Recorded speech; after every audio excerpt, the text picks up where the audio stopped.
이전 영상에서 이명의 종류에 따른 몸의 이상에 대해서 알아봤는데요. 이번 영상에서는 이명에 관한 가벼운 Q&A를 나눠보겠습니다.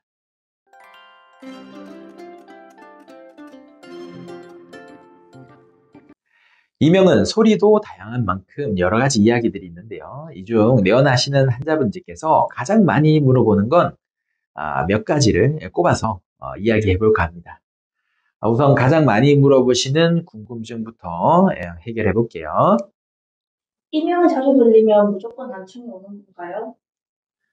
이명이 자주 들린다고 해서 무조건적으로 난청이 오는 건 아닙니다. 우리의 청력은 과로하거나 스트레스를 받으면 머리에 올라가는 혈류량에 문제가 생길 때 순간적으로 청세포의 데미지를 입을 수가 있습니다. 이때 수초에서 수분가량 짧게 이명이 들릴 수가 있죠. 이런 경우가 대부분이라 크게 걱정하실 필요는 없는데요. 만약 이 상태가 오래 반복된다면 청세포에 좋지 않은 환경적인 신호이기에 주의를 기울이시는 게 좋습니다. 청세포에 데미지를 덜 주는 방법으로는 세 가지 정도가 있는데요.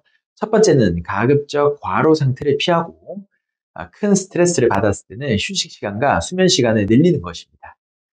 두 번째는 목과 어깨 스트레칭을 많이 해서 머리로 혈액 공급이 원활해지도록 해주는 것이 도움이 되고요. 마지막은 진통제나 항암제, 아스피린, 키닌, 이뇨제, 아미노글라이코사이드 항생제와 같이 이독성 약제의 장기간의 복용을 주의하고 이런 약물을 복용할 때는 어, 이명이 생긴다면 반드시 주치의와 상의하시기 바랍니다.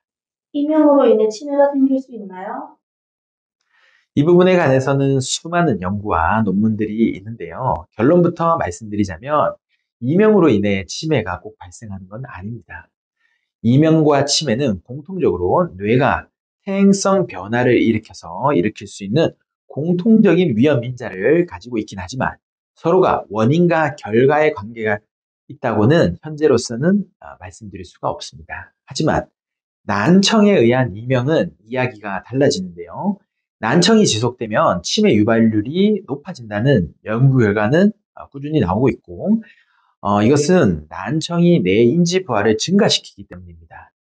난청이 있는 사람들은 소리를 해석하고 이해하기 위해서 더 많은 인지 자원을 사용해야 되는데요.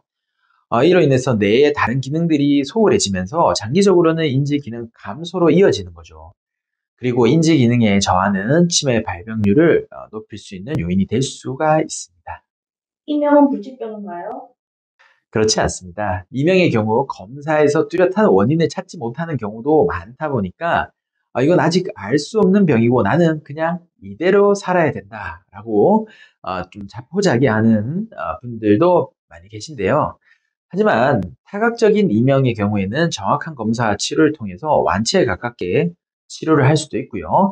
많이 알려진 특발성 이명 같은 경우에는 아직은 세계 어디에서도 완벽한 치료법이나 특효약을 찾을 수 있는 건 아니지만 자율신경에 관계된 부분을 치료하거나 체계적인 소리 재활 훈련 등으로 다각적으로 치료할 경우에는 효과를 보이는 경우가 많으니까 무조건 포기하지 마시고 치료를 받으시는 것이 좋습니다.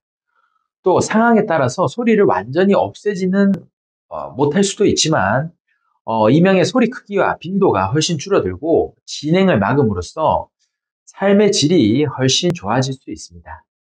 머릿속에서 들리는 소리도 이명인가요?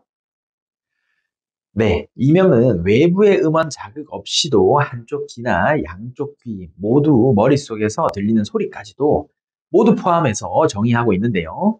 이명이 머리에서 감지된다고 해서 머리의 이상으로 생기는 독립적인 질환은 아닙니다. 이명은 청신경 전달 장애에 따라서 어디서든 혼잡되어 다른 부위에서도 들릴 수가 있습니다. 오늘은 이명에 대한 궁금증을 해결해 봤는데요. 다음에도 좋은 정보, 건강한 지식을 들고 찾아뵙겠습니다. 감사합니다.